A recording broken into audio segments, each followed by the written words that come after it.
देखिए, पहली चीज तो ये कि ये हमारा घर है। आजम खान साहब एक बहुत कद्दावर नेता हैं, उसके साथ साथ हमारे घरेलू मामलात हैं। और मेरे फादर की डेथ के बाद, जनाब मुनव्वर राना साहब के इंतकाल के बाद, क्योंकि वो जेल में थी मैडम, तो इसलिए अब मुलाकात करने के लिए आए थे और हाल अहवाल लेने के लिए आए थे। अच्छा, किस विषय पर मुलाकात हुई है आपकी? क्या वार्तालाप रही अंदर अभी तक?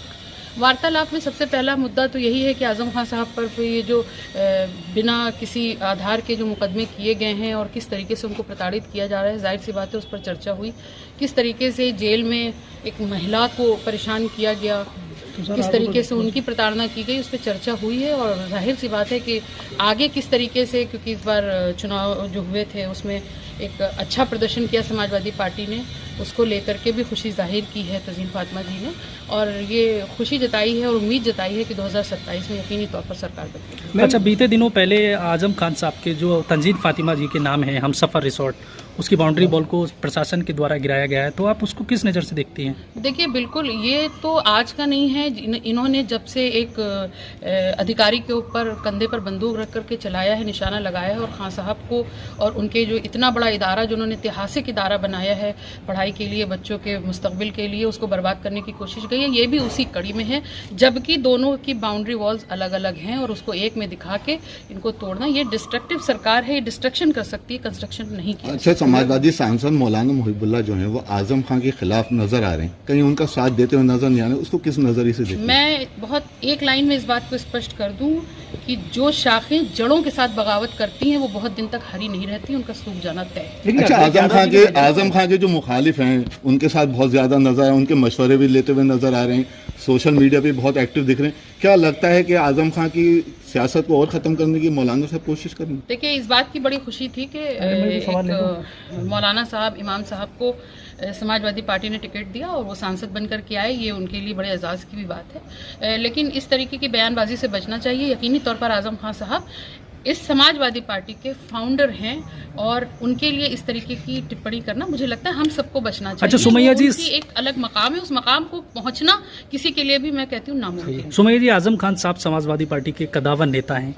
और ऐसे में जो सांसद हैं यहाँ के इस समय जीते हैं अभी, वो अभी तक आजम खान साहब के परिवार से ना ही मुलाकात करने आए हैं, ना ही आजम खान साहब से सीतापुर की जेल में मुलाकात की है, तो किस नज़र से देखती हैं आप इस चीज़ को? इसका जवाब तो सांसद जी बेहतर दे सकते हैं, लेकिन मुझे लगता है कि एक शिष्टाचार मुलाकात ज़रूर बनती थी, क्योंकि वो रामपुर से सांसद चुने थे। अच्छा, आजम खान जेल में थे, उन्हें मशवरा भी दिया गया था। आजम खान जब जेल में थे उन्होंने एक मशवरा दिया था कि वो सलाह की जगह है। क्या कहेंगे उस पर जो मौलाना साहब? मुझे नहीं पता, मुझे लगता है मौलाना साहब को खुद कुछ सलाहों की हाथरस कांड पे क्या कहना चाहेंगे? देखिए, बिल्कुल आपने हाथरस वाली बात की, उस पर मैं ज़रूर कहूँगी। ये जो लापरवाहियाँ होती हैं और इसका बड़ा खामियाजा सबसे ज़्यादा परिवारों को भुगतना पड़ता है, क्योंकि आप जितना मुआवजा भी दे दीजिए लेकिन आप जाने वापस नहीं कर सकते। तो बेहतर यह है मुआवजों की बात ना करके पहले ही सुरक्षा का इंतजाम इतने कड़े होने चाहिए, और बहुत से फर्जी जो मौलवी या बाबा ढोंगी टहलते हैं उनको पहले से उनके ऊपर शिकंजा होना चाहिए।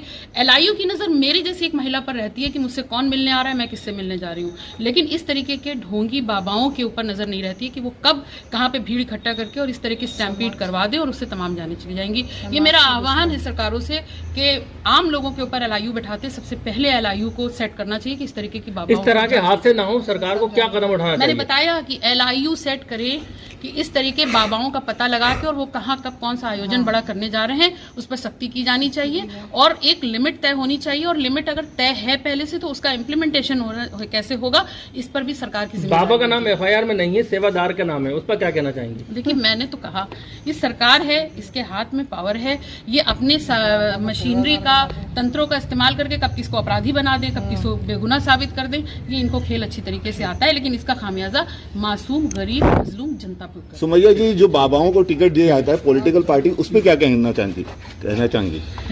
जो देखिए, मैं ये कहना चाह रही हूँ, बाबा अच्छे भी हैं, जो सच में रूहानी हैं, जो सच में उनके अंदर एक अलौकिक शक्ति होती है, टिकट दे रहे हैं। देश के संविधान ने अगर इस चीज़ की इजाज़त दी है कि कोई बाबा या कोई मौलवी या कोई भी व्यक्ति चुनाव लड़ सकता है तो उसमें कोई बुराई नहीं है, लेकिन मैं फिर ये कहूँगी कि इस पर पहले ठीक से जांच पड़ताल होनी चाहिए और उसके बाद टिकट देना चाहिए।